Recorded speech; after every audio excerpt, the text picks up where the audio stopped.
Doctor Rajiv Bindal ने महिला आरक्षण के मुद्दे पर भारतीय राष्ट्रीय कांग्रेस और प्रदेश सरकार पर तीखा हमला बोला है। एक प्रेस वार्ता में उन्होंने कहा कि नारी शक्ति वंदन अधिनियम को लेकर संसद में हुए घटनाक्रम ने कांग्रेस की महिला विरोधी मानसिकता को उजागर कर दिया है।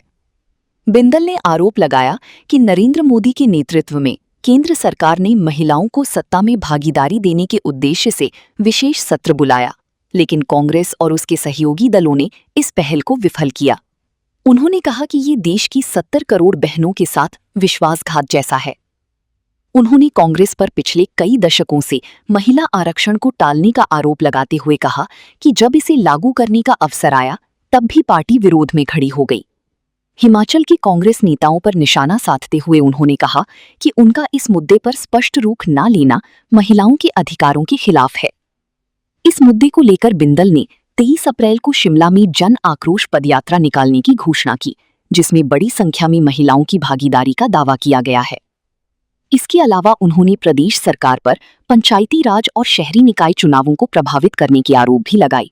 उनका कहना था कि चुनाव प्रक्रिया में बाधा डालने की कोशिश की गई, जिसके चलते भारत निर्वाचन आयोग को राज्यपाल को पत्र लिखना पड़ा और मामले में न्यायालय को हस्तक्षेप करना पड़ा। बिंदल ने यह भी आरोप लगाया कि केंद्र से मिली वित्त आयोग के फंड को राज्य सरकार ने रोके रखा, जिससे विकास कार्य प्रभावित हुए। उन्होंने शहरी निकाय चुनावों की घोषणा को जनता और न्याय व्यवस्था की जीत बताते हुए कहा कि आने वाले समय में जनता कांग्रेस को इसका जवाब देगी। मीडिया के सभी साथियों को मेरा सादर नमस्कार। आप सबका बहुत बहुत धन्यवाद। आपने बेशकीमती समय निकाला। भारतीय जनता पार्टी प्रदेश की ओर से भी हम आपका सदैव आभारी हैं। आप जो बहुमूल्य विचार जनता तक पहुंचाने में अहम भूमिका निभाते हैं।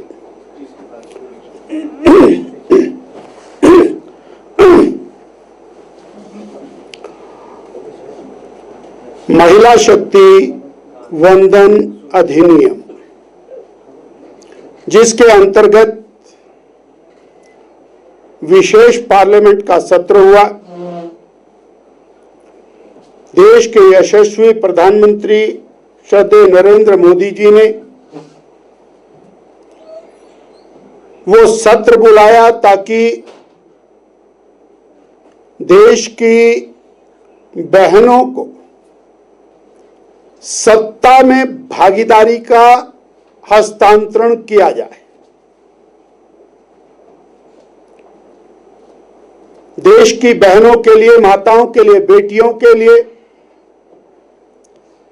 जहां आर्थिक संपन्नता की दृष्टि में अनेक कदम हुए, शैक्षणिक सुधारों में अनेक कदम हुए, सामाजिक दृष्टि से उनका सम्मान बढ़े, उस दिशा में 10-12 साल भरसक प्रयास हुए और समाज में उनकी भूमिका सम्मानजनक हो, उसके लिए अनेक प्रयास हुए और उनमें अच्छी कामयाबी के बाद सत्ता की चाबी देश की बहनों को दी जाए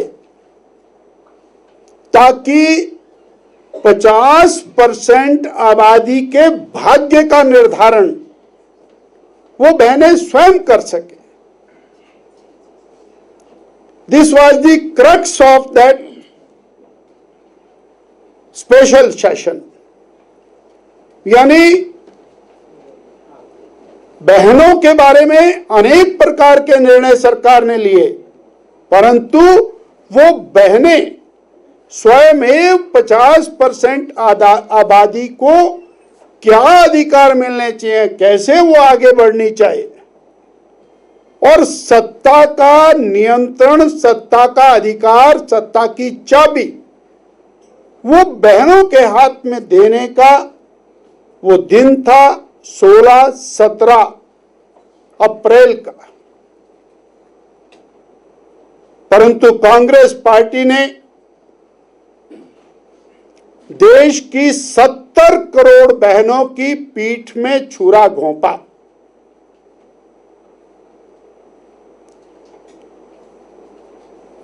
उनके हाथ से सत्ता को छीन लिया। 40 वर्षों से वो लटका रहे थे, अटका रहे थे, भटका रहे थे, परंतु जब बिल्कुल चोट मारने का समय आ गया